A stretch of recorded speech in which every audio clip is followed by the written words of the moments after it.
திரு பிரியன், எப்படி பார்க்குறீங்க திருமாவளவனுடைய இந்த அறிவிப்பு அப்படிங்கிறத?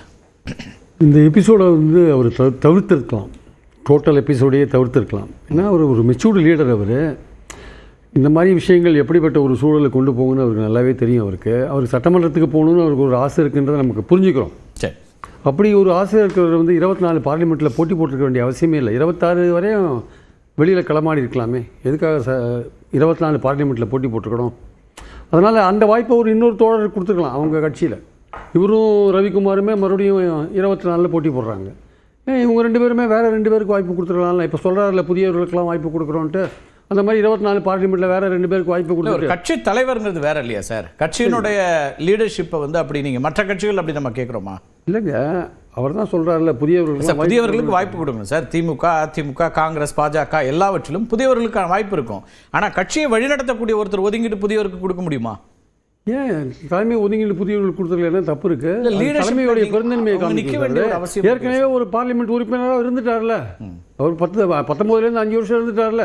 இன்னொருத்தருக்கு அவரே சொல்கிறாருல்ல, என்னுடைய கட்சியில் வந்து கிடைக்கிற சீட்டே கம்மியாக இருக்குது, எல்லாருக்கும் நிறைய பேருக்கு பகிர்ந்தளிக்க கொடுக்க வேண்டியிருக்கு.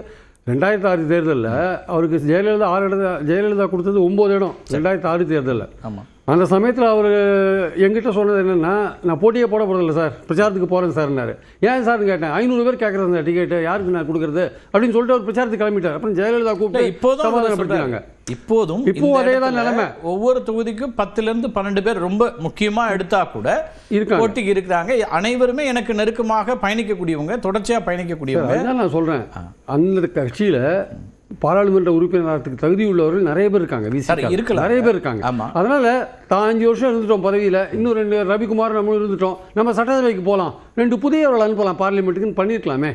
பண்ணிட்டு அவர் 2 பேருமே ஏன் இந்த சூழல் வந்து தேவையா இருக்கு, தமிழ்நாட்டில் களமாட வேண்டிய அவசியம் இருக்கு, அப்ப சீனியர் லீடரான ரவிக்குமார் நம்மளும் இருக்க வேண்டிய அவசியம் இருக்கு. அவர் இந்த கூட்டணியை அமைக்கும் போது அவர் சொல்றது, அதாவது இந்த கூட்டணியில் அவர் இருப்பாரா இருக்க மாட்டாரான்னு சில விமர்சகர்கள் கேள்வியெல்லாம் வைக்கப்பட்ட போது, இந்த கூட்டணி உருவானதுல எங்களுடைய பங்கு ரொம்ப முக்கியமா இருக்கு. ஒரு இந்த இந்தியா கூட்டணியினுடைய தொடக்கமா அல்லது மதச்சார்பின்மை அப்படிங்கிறத மையப்படுத்தி நான் வர்றேன்னு அவர் அகில இந்திய அளவில் அதை மையப்படுத்தி இருக்க வேண்டிய தேவை இருக்குன்னு தான் நாடாளுமன்றத்துக்கு போறாரு. எந்த சந்தேகமும் இல்லை சார். அவர் இந்தியா கூட்டணியில் ஒரு பங்களிப்பு முக்கியம், அவர் டெல்லிக்கு போனது எல்லாம் கரெக்டாக, நான் இல்லைன்னு சொல்ல வரல. பட் அடிப்படையான விஷயம் என்னன்னா, சட்டமன்றத்துக்கு போறதுக்குன்னு உங்களுக்கு ஒரு ஆசை இருக்குல்ல. ஆனா நீங்க 25 ஆண்டுகளா எனக்கு அந்த ஆசை இருக்குல்ல, 21லயே இருந்தது இல்ல. அப்ப 24 ஏன் போட்டி போட்டீங்க? நீங்க 5 வருஷம் பார்லிமெண்ட் உறுப்பினர் இருந்தீங்கல்ல. 2 புதுசா 2 பேர் கொடுத்துட்டு நீங்க வந்து 26 நோக்கி வெற்றி நடை போட்டுக்கலாம்ல. அப்ப இங்க வந்து வலதுசாரி அரசியல் வந்து ரொம்ப ஸ்ட்ராங்கா வந்துட்டு இருக்கு, நம்ம அதை தடுக்க வேண்டிய கட்டாயம் இருக்கு, தேர்தலுக்கு அப்புறம் இன்னும் மோசமா போகும் நிலைமை அப்படின்லாம் நீங்க சொல்றீங்கல்ல. அப்போ அதெல்லாம் நீங்க ஃபோர்ஸி பண்ணிருக்கணும்ல, முன்னாடி எதிர்பார்த்திருக்கணும்ல. இல்ல சார், 24ல தனித்தனியா நின்னாங்க சார். அதிமுக, பாஜக வெவ்வேறு அணிகள். இன்னைக்கு அவர் என்ன சொல்றாரு, இது அப்படி இல்லைன்னு இன்னைக்கு சூழல அவர் சொல்றாரு. இன்றைய சூழல் மாறி இருக்குது. முதலமைச்சர் சொல்றாரு, முகம் தான் இது, முகமூடியதுலாம் விமர்சனங்களை அவங்க வைக்கிறாங்கல்ல. இது எப்படி அந்த இடத்துல 29 வரையும் சென்ட்ரல்ல வந்து பிஜேபி இருக்கிறது உண்மை தானே? 29 வரையும் பிஜேபி அங்க இருக்குன்னு தெரியும் தானே? பிஜேபி ஏடிஎம்கே உண்மையிலேயே 24 பிரிஞ்சு இருந்தாங்களா, ஒரு அண்டர்ஹேண்ட் டீலிங்ல இருந்தாங்களான்னு இன்னும் அது ஒரு கேள்விக்குறியா இருக்கு. திருமாவளவனே சொல்லியிருக்கார், இவர் என்னைக்கு வேணா ஒன்று சேருவாங்க. எஸ்டிபிஐயோட ஏடிஎம்கே சேர்ந்து கூட மைனாரிட்டி நம்பிக்கை ஏன் பெறல? ஏடிஎம்கே மேல மைனாரிட்டிஸ்க்கு நம்பிக்கை வரல, இவங்க என்னைக்கு வேணா பிஜேபிக்கு போவாங்கன்னு. அது மாதிரி தான் நடந்தது பின்னாடி. அதனால இதை வந்து ஒரு ஃபோர்ஸை பண்ணிருக்கணும். அவருக்கு 8 இடம் கொடுத்தாங்க. இன்னைக்கு இந்த முடிவு எடுத்துக்கிறது எப்படி பாக்குறீங்க? போட்டி இல்லை அப்படிங்கிற ஒரு முடிவு இது வைஸ் டிசிஷன். இப்போ எடுத்துக்கிறது வைஸ் டிசிஷன். இந்த சின்ன ஒரு குழப்பத்தை வந்து அவர் தவிர்த்திருக்கலாம் கருத்து. ஏன்னா அவர் போட்டி போடுறத பத்தி எந்த பிரச்சனையும் இல்லை சார். அவர் 8 இடம் கொடுத்தாங்க, அவர் போட்டி போடுறது ஒரு உரிமை சார்.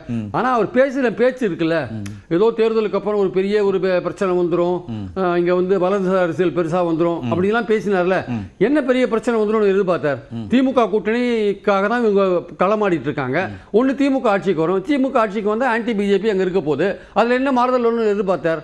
அப்ப திமுக வந்து ஒரு இழுபறி நிலைமை வந்ததுன்னா ஒரு கூட்டணி கவர்மெண்ட் வரும்னு நினைச்சீங்களா? அதே அவர் இல்லைன்னு மறுக்கிறார். அப்படிலாம் இல்லைன்னு அப்படிலாம் எதிர்பார்த்து போலன்னு மறுக்கிறார். சோ இது எப்படிப்பட்ட ஒரு எண்ணங்கள் எல்லாம் மற்றவங்க மத்தியில தோற்றுவித்தது ஆக்சுவலா. அது மட்டுமா? நீங்க என்ன ஹிந்துக்கு என்ன பேட்டி கொடுத்தீங்க?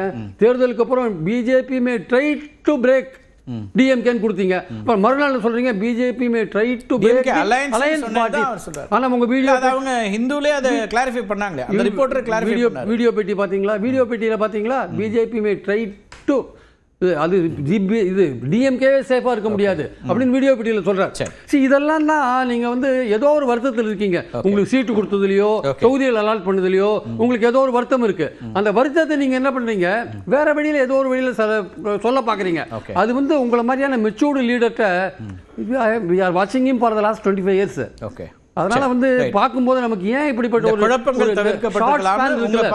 இந்த எபிசோடு ஷார்ட் ஸ்பேன் இருக்குல்ல, ஒரு வயசர் முதல்லயே கொஞ்சம் யோசிச்சிருந்தாருன்னா இது அவாய்ட் பண்ணிட்டு அழகா வந்து கூட்டணியை கட்டுக்கோப்பா ஒரு 8 தொகுதியில் வின் பண்ண ஆட்கள்லாம் வின் பண்ணணும் அப்படின்ற மாதிரி அவர் போயிருக்கலாம் ஆக்சுவலா. ஓகே, ரைட், பேசலாம்.